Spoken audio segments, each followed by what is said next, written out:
Bonjour, je m'appelle Myriam Deloisien, je suis chercheuse à l'Institut de recherche pour le développement et membre du CEPED, le Centre d'études Population et Développement, à l'Université de Paris. Je vais vous présenter le jeu de cartes Kalidec qui vous permettra de vous familiariser avec les principales composantes du projet. C'est un jeu facile à apprendre par toute personne âgée de 12 ans ou plus. Il est adapté du jeu d'Émile Borne. J'ai développé cette version avec la contribution de collègues de l'IRD, Angela Herrmann et Alexandre Dumont. Le nombre de joueurs et joueuses peut varier de 2 à 8. Nous prenons ici l'exemple d'un jeu à 4.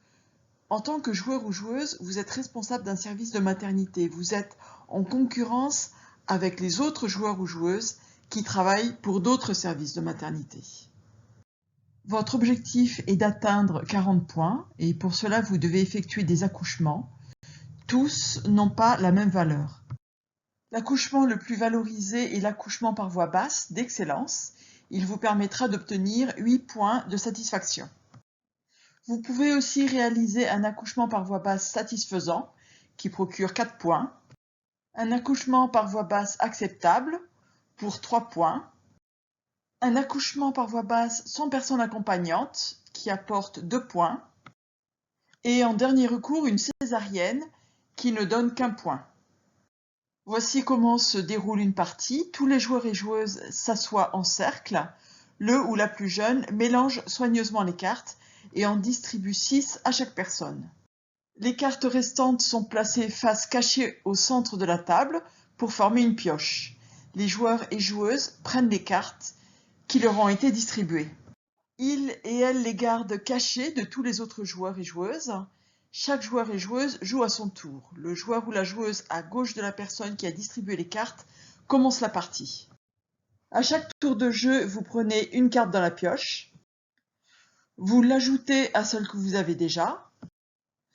Ensuite, vous devez vous débarrasser d'une carte afin d'avoir toujours 6 cartes en main.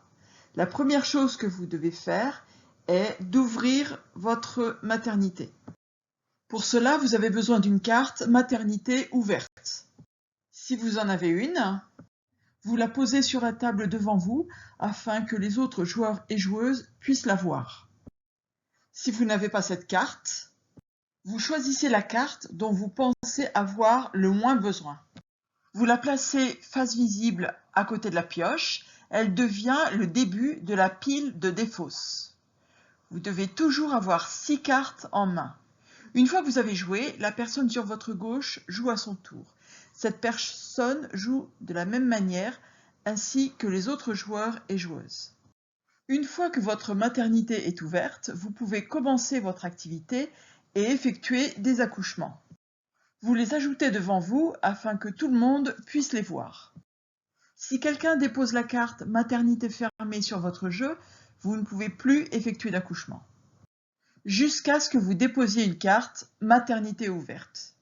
Quelqu'un peut également déposer la carte accompagnant ou accompagnante non acceptée sur votre jeu. Dans ce cas, votre maternité reste ouverte, mais vous ne pouvez effectuer que des accouchements par voie basse sans accompagnant ou accompagnante, ou des césariennes. Une fois que vous avez posé la carte personne qui accompagne bienvenue, vous pouvez à nouveau réaliser toutes sortes d'accouchements. Si vous avez la chance d'avoir la carte centre de référence pour l'accompagnement des parturientes, vous êtes protégé jusqu'à la fin de la partie contre toute tentative de restreindre l'accompagnement dans votre maternité. Vous la déposez devant vous pour que tout le monde puisse la voir. Si quelqu'un dépose la carte audit et restitution non disponible sur votre jeu, vous ne pouvez plus effectuer aucun accouchement. Jusqu'à ce que vous déposiez une carte audit et restitution disponible.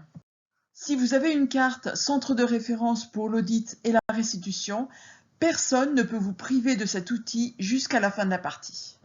Les mêmes règles s'appliquent pour l'outil d'aide à la décision. Si quelqu'un dépose la carte outil d'aide à la décision indisponible sur votre jeu, vous devrez poser la carte outil d'aide à la décision disponible. À moins que vous ne disposiez de la carte centre de référence pour l'outil d'aide à la décision qui vous protégera contre ce problème jusqu'à la fin de la partie. De même pour la carte leader d'opinion non mobilisée qui peut être déposée sur votre jeu. Vous aurez besoin d'une carte leader d'opinion mobilisée, à moins que vous n'ayez la carte centre de référence pour les leaders d'opinion. Vous pouvez également imposer ces obstacles aux autres joueurs et joueuses. Si vous détenez une carte centre de référence et que vous recevez d'un autre joueur ou d'une autre joueuse la carte de restriction correspondante, vous pouvez jouer immédiatement en disant « Erreur ». Vous exposez votre carte, vous prenez une carte supplémentaire pour la remplacer et vous jouez. Le jeu continue avec la personne qui se trouve à votre gauche.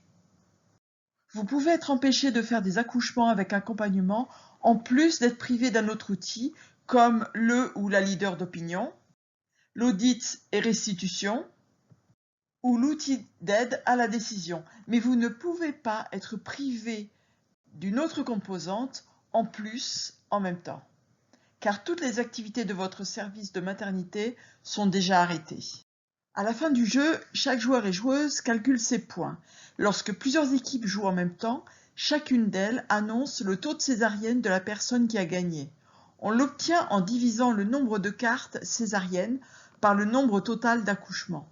On peut demander aux joueurs et joueuses d'expliquer pourquoi certains services de maternité ont été temporairement empêchés d'exercer leurs activités et de décrire les actions entreprises par les services de maternité pour les reprendre.